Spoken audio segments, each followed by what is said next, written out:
Games. We all play them. Well, not all of us.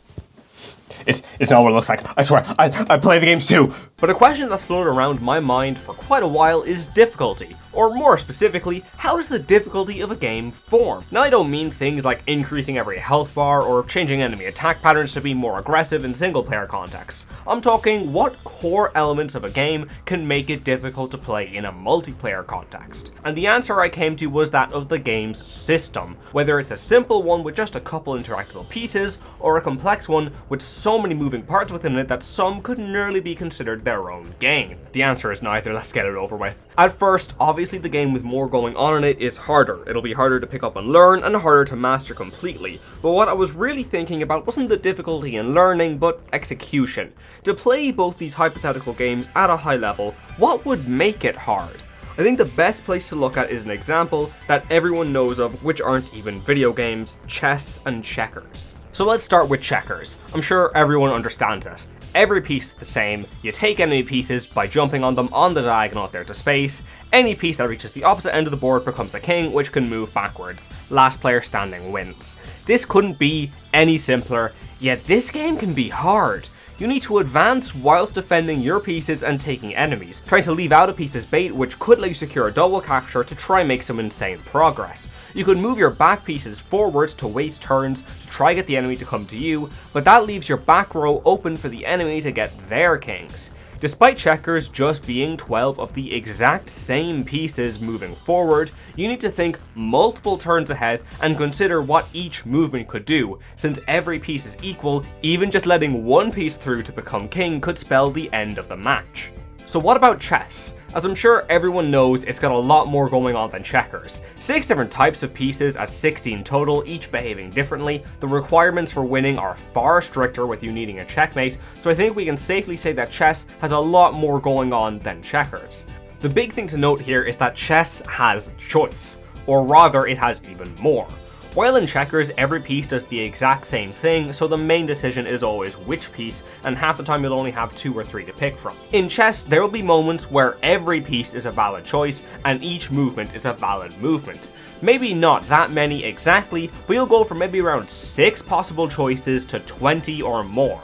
Obviously in chess you need good decision making to win, but consider something. When presented with 20 choices, it's a lot better overall to pick the 6th best choice compared to picking the 3rd best when presented with 6 choices. I'm not saying you can forego having good decision making in chess, but you are punished less for not being the best at it, as you have more options to choose from, which also help you recover from bad situations. I've already hinted at it, but I'll make myself clear. Both of these games, despite one only having about 3 mechanics to it and the other having enough to the point where I'm not bothered to even count them, are about equally as difficult as one another. While chess is certainly a lot harder to pick up, and realistically harder than checkers at the absolute highest level, they both still plateau at around the same difficulty level, even though their core systems are so different. There is so much less happening in checkers, yet that means your fundamentals, your pattern recognition and decision making hold that much more extra weight, compared to chess, where they're certainly still important,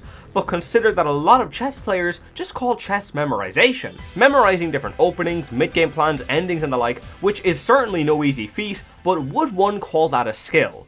But that's a different discussion for a different time. But I think I'll be able to get this point across a lot smoother when looking through the lens of video games. So why not take a look at one that everyone is familiar with in Pokemon, specifically competitive singles. So not everyone. Feck's sake. Starting with present day Generation 9 OU, there are currently 36 OU ranked Pokemon, alongside a long list of UU, UUBL, and even lower tier Pokemon who fulfill successful, well-known niches, giving Gen 9 OU some of the most team building variants of any generation, honestly just from the sheer amount of Pokemon available. And behind every team of 6 is a different set of items, abilities, and moves, of which there are way too many options to count. The team building offers serious depth, and obviously every game since like Gen 3 has offered a lot of these same concepts, but Gen 9 does simply offer more than any other because there are just more Pokemon available. I mean, in what other generation would you see Vileplume be viable in OU? And I haven't even mentioned Terra types yet, and this is all before a match actually begins. And arguably the most important part of serious play is EV investments. Training a Pokemon to have specific stats is extremely important. You can build them to 1 or 2 tap specific builds of their counters, you can train them to tank their most debilitating hits, and of course there's speed mind games, figuring out the specific speed that you want in order to outspeed opponents while still allowing for investments in other areas for the calculations I just mentioned. Now, it could be argued that this concept is weaker than it used to be in Generation 7 and further back with the removal of hidden power, which would force IV changes depending on the hidden power chosen. And just for the uninitiated, IVs are just more numbers that affect your stats. But even without hidden power forcing them to be suboptimal, EV investment is still super important. Once in-game, enemy movesets, abilities, items, and Terra types need to be figured out whether through guesses or scouting so that effective move choices can be made. You could U-turn to pivot, but they have a static Zapdos in the back, which could just be used to punish by paralyzing you. But with that threat in mind, they don't know that you're rocking a Lumberry or even Terra Electric to dodge paralysis. Now, I don't know why you're rocking Terra Electric to dodge paralysis, but it's an option. It would allow you to bait that Zapdos in so your Iron Treads can enter and lay hazards for free. These mind games happen on every turn, I cannot stress it enough. You could bait a physically defensive wall in by Dragon Dancing to boost your physical stats, only to surprise them with a quad super effective special move. Now again, a lot of these decisions exist in older generations, but there's less overall happening. You wouldn't be as concerned with which ability someone is running in Gen 3 or 4, as hidden abilities weren't added yet, so there's less choice to be concerned over. Despite how content heavy Gen 9 competitive is, you don't need to make all these heavy considerations when playing. I mean, you could just be an absolute master at team building alone, which is a very impressive feat, and arguably the most important aspect of competitive Pokemon battling as a whole, and that alone could bring you extremely far with how high the power level of this OU is. I mean, there are multiple contentious picks, like King Gambit, Goldengo, and Kyurem, who have all been suspects for bans, meaning figuring out the specific set that could run away with games could be what gets you free wins. Terrestrialization can turn matchups on their heads, and it can be argued that it acts as a crutch from bad plays. I never said it was a good argument, I love Terra Mind games, but it exists. So a player who's only good at one core aspect of this extremely complex system can still get by more than effectively against someone whose skills are more evenly spread across it. Personally, I'm about average across the board when it comes to competitive Pokemon, except for mid-battle reads. Probably because I've played far too many games of random battles when I should have been paying attention in lectures for the last 2 years, and that alone has gotten me to a relatively above average place on the ladder. Not that high up at all, but just higher than most. As for Gen 1 OU, there is far less going on. No abilities, no items, no physical special split, no hazards, less types, less moves, less stats with special attack and defense being combined, less stat considerations since every set of EVs are maxed and the IV equivalent doesn't need to be tweaked at all since there's no hidden power here either, so all stats are at their strongest. There's no gimmick like Gen 6 onwards, and currently there are 14 OU ranked Pokemon with far fewer OU niches for UU and lower tier Pokemon. They do exist, Lapras and Articuno can find use in OU entirely because they can spam Blizzard, but compared to Gen 9, there are just far fewer options. And this is discounting the team building limit created by the nature of Gen 1's balance, with the big 3 and all the other jank. In Gen 1, just for anyone who doesn't know, normal and psychic types reign supreme. The big 3 of Chansey, Tauros, and Snorlax are essentially requirements on every serious team, at least having one of them would be. And the psychic types like Alakazam, Starmie, and Exeggutor are just too good to pass up, considering their only resistance is themselves and Pin Missile isn't exactly doing numbers. Obscure spaghetti code mechanics are also at play, like normal types not getting paralyzed by Body Slam, which boosts their already incredible power further. There are just far fewer options in Gen 1. It has its little oddities and strange mechanics like I just alluded to. It's not completely barren. I mean, one of the most well-known would be Hyper Beam, not requiring a recharge if it kills, but it does not have the same variety that future generations hold. Every serious competitive Generation 1 team will consist of some combination of Snorlax, Chansey, Tauros, Alakazam, Starmie, with potential slot-ins like Rhydon to tank normal hits and wall Zapdos or Jolteon, Gengar to completely dodge HP wiping explosions, or Jinx just to fish for some easy sleep hits. So during battles, there is less to think about. You don't need to consider the item that they're using, the ability that they have, whether or not you're faster based on EV investment. The only questions are what Pokemon are they using and what moves could they have. But this lack of depth arguably creates depth. With how rigid the metagame is, effectively having requirements of specific Pokemon to use, a small change in Pokemon or even moveset could completely change the context of a match and surprise enemies. With so few mechanics being at play, the strength of one's basics shine above everything. If even one of your fundamentals doesn't match up to your opponent, you'll find yourself on the back foot. This is why this topic struck my mind. I already alluded to these ideas with the chess and checkers introduction, with one game having far less going on, far less to consider when making decisions, yet because of that, a stronger mastery of fundamentals is required to play it at a high level.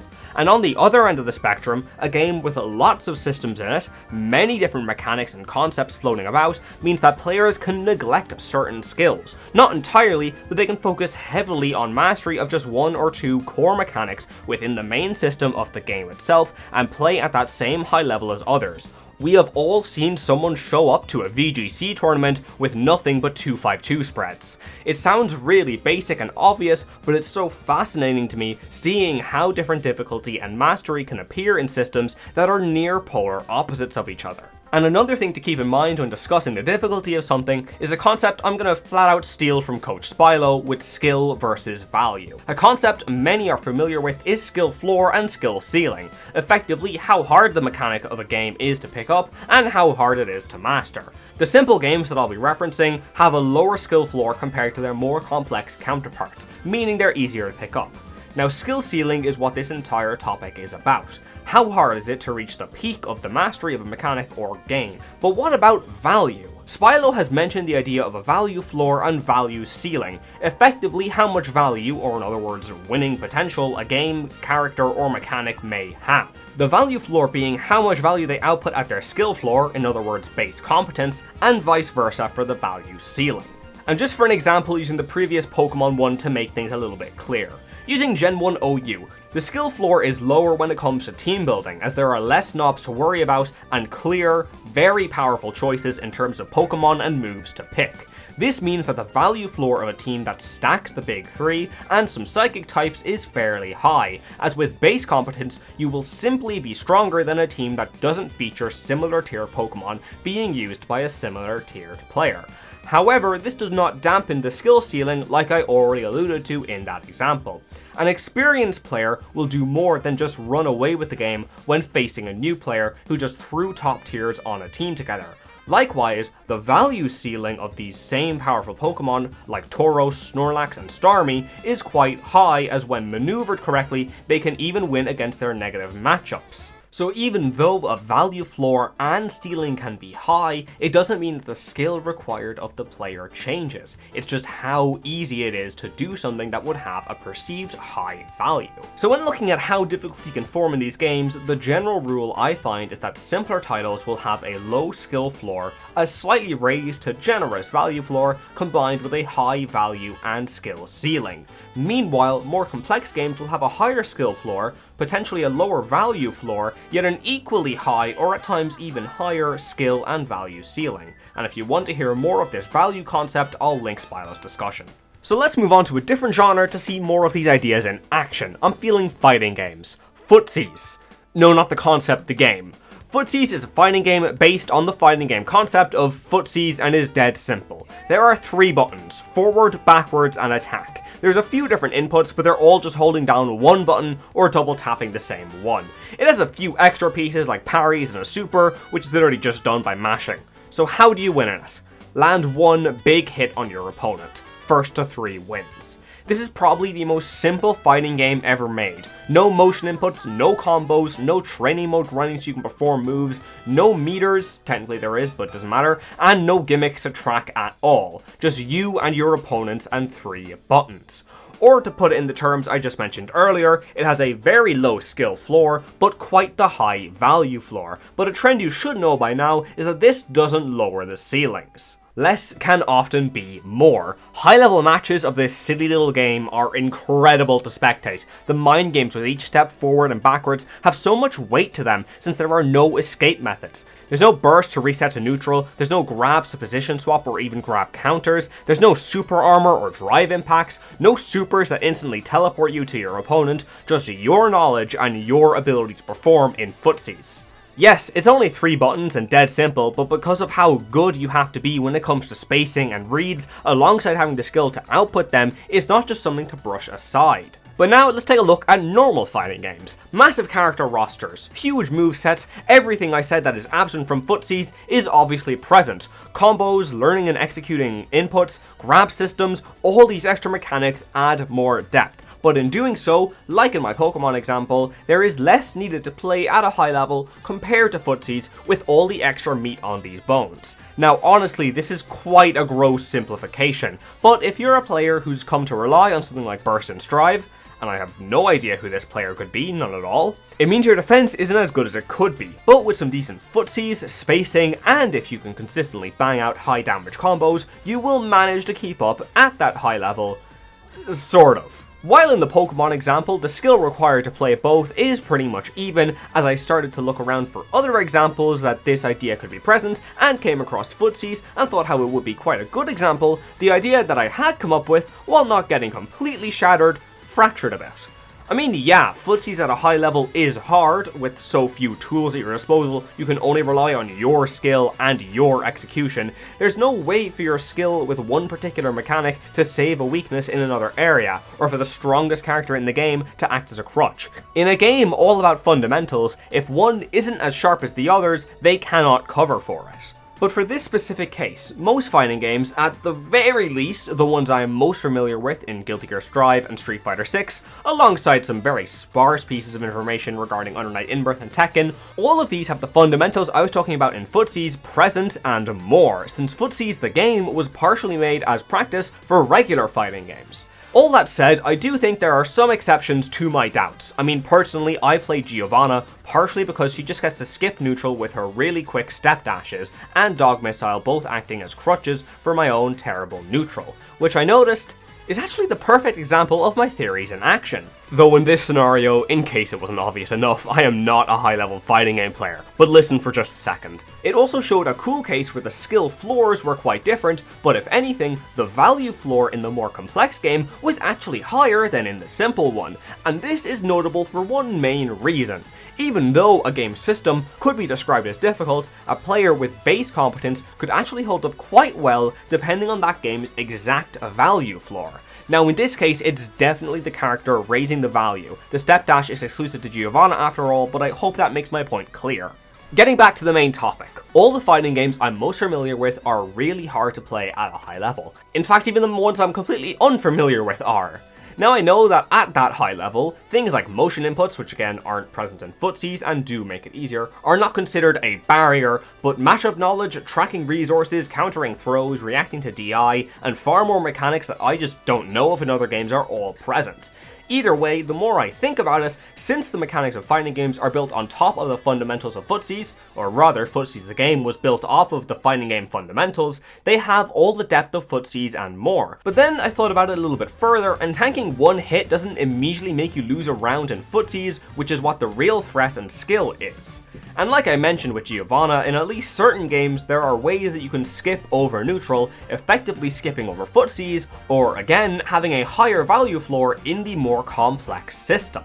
I mean, even for myself, as I was learning chip in Strive, I would screw up neutral and footsies far more frequently than I actually want to admit, since I was far too used to Giovanna's step dash. But in a lot of situations where my neutral was terrible, I was able to fall back onto his super, which while it would reset to neutral, it would also be a massive win in terms of damage for me because it just instantly teleports Chip to his target, meaning you don't actually have to worry about the spacing of it. Now at the same time, I am barely, and I mean barely, average at fighting games. I'm still learning them, and since this simplicity versus complexity concept is one that I came up with when considering high levels of play primarily, my own experience in this regard should be taken with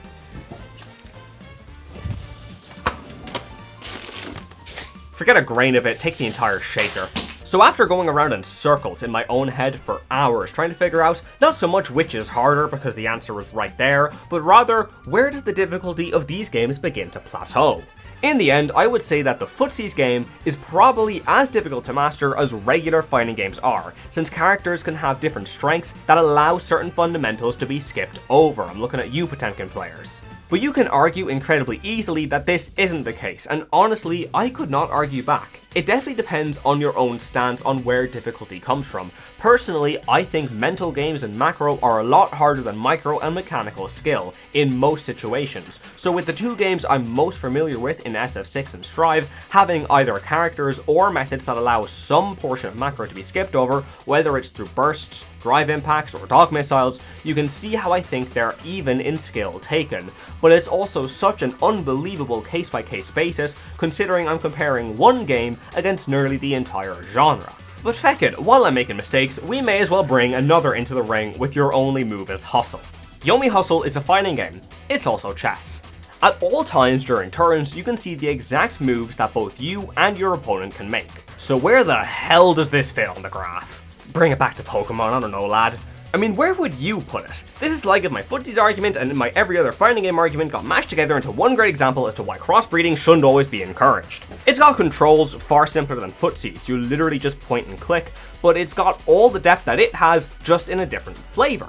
Instead of just one move spelling the end of a round, one hit can put you into the world's most insane combo string that doesn't even require any labbing, since the game shows you what hits and for how long it stuns. And it also has a lot of the regular fighting game elements I was talking about. Resource tracking with meters, a pretty in-depth cast of 5 for an indie fighter, alongside a whole load more modded characters, which range from actually pretty cool to...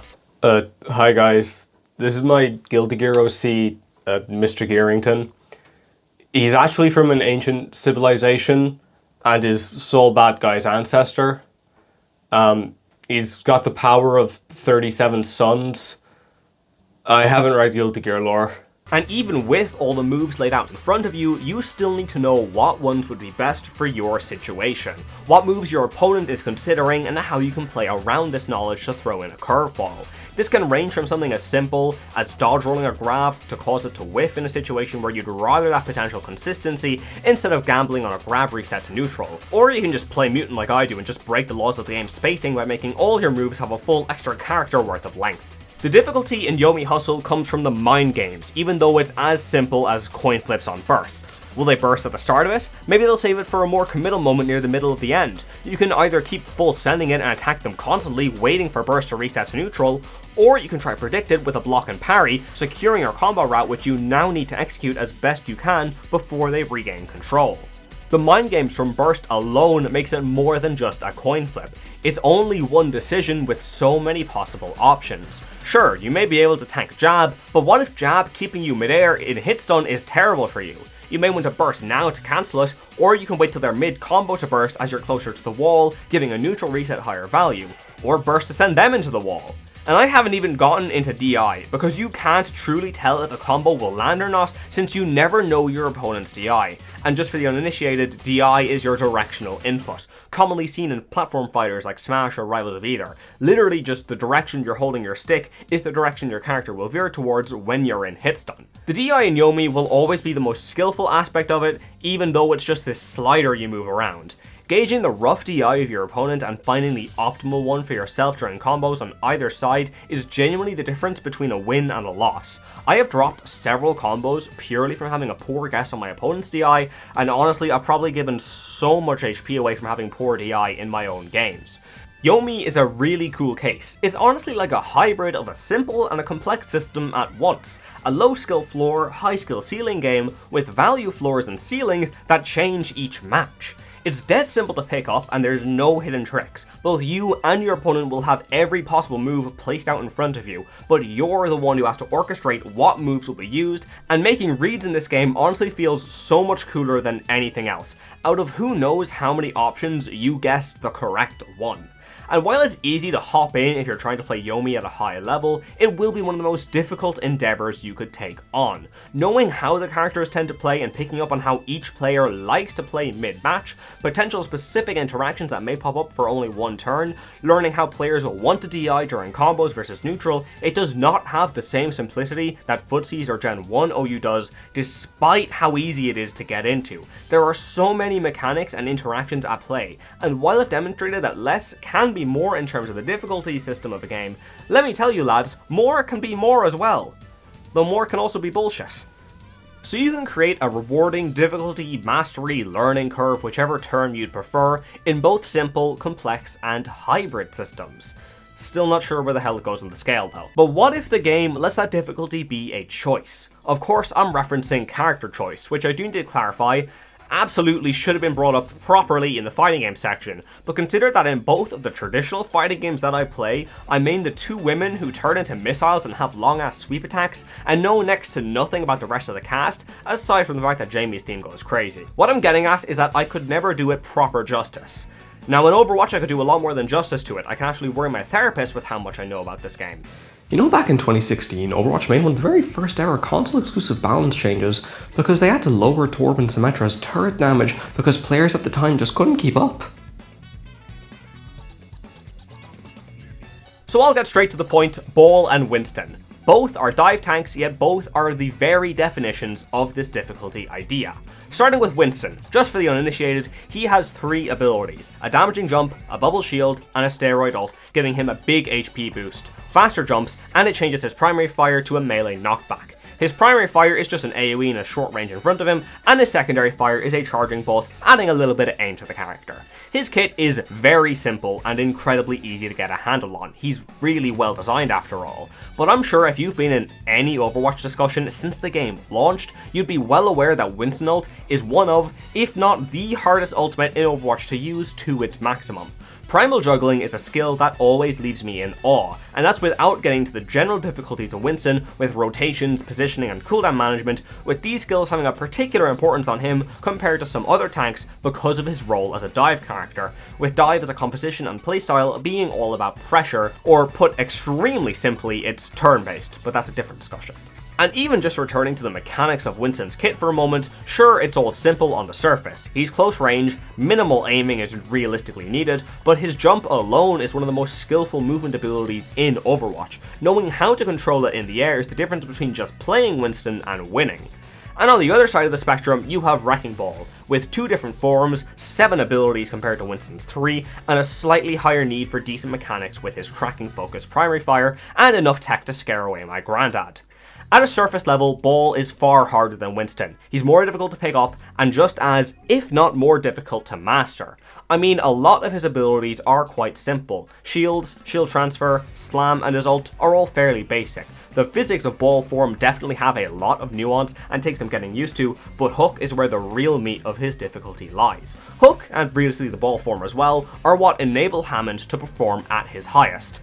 And I mean that quite literally. While Ball doesn't have any one ability that matches up to the difficulty of Winston's ult, he makes up for that in spades with the amount of tech that he has, and much like Primal Juggling, I cannot do any of it.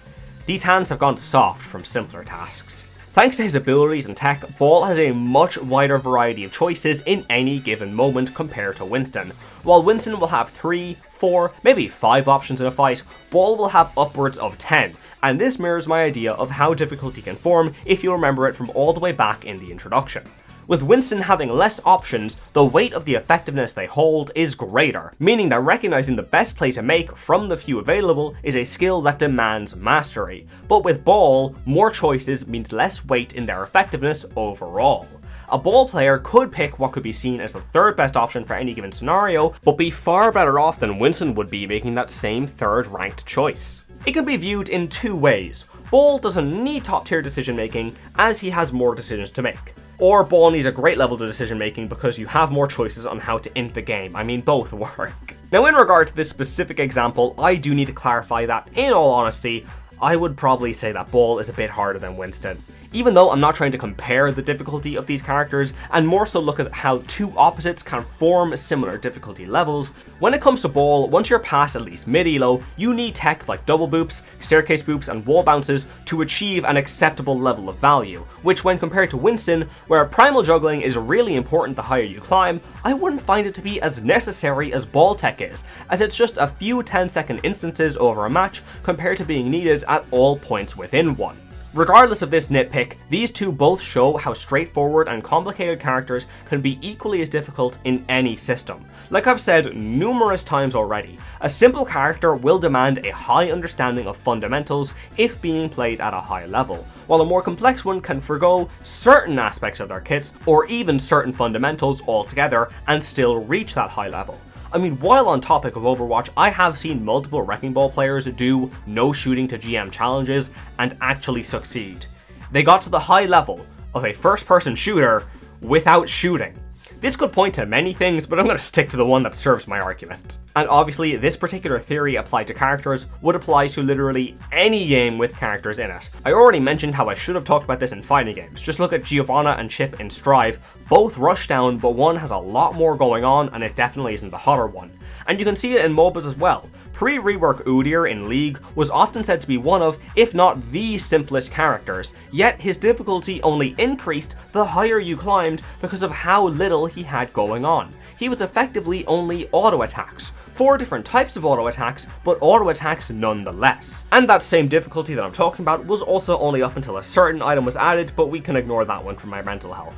The different ways that difficulty can form always fascinates me, as while sure, the slope to learning any one system will be different, with the more convoluted and complicated style generally asking a lot more of its players, both styles will start to plateau around similar levels, which means the difficulty isn't what someone needs to keep in mind, it's their own skill. And I think I've figured it out. Rory No Last Name has entered the chess championship and has gotten himself to the finals. No rock, paper, or scissors in sight. I'm in check, and every possible move only delays the inevitable checkmate. Except for one.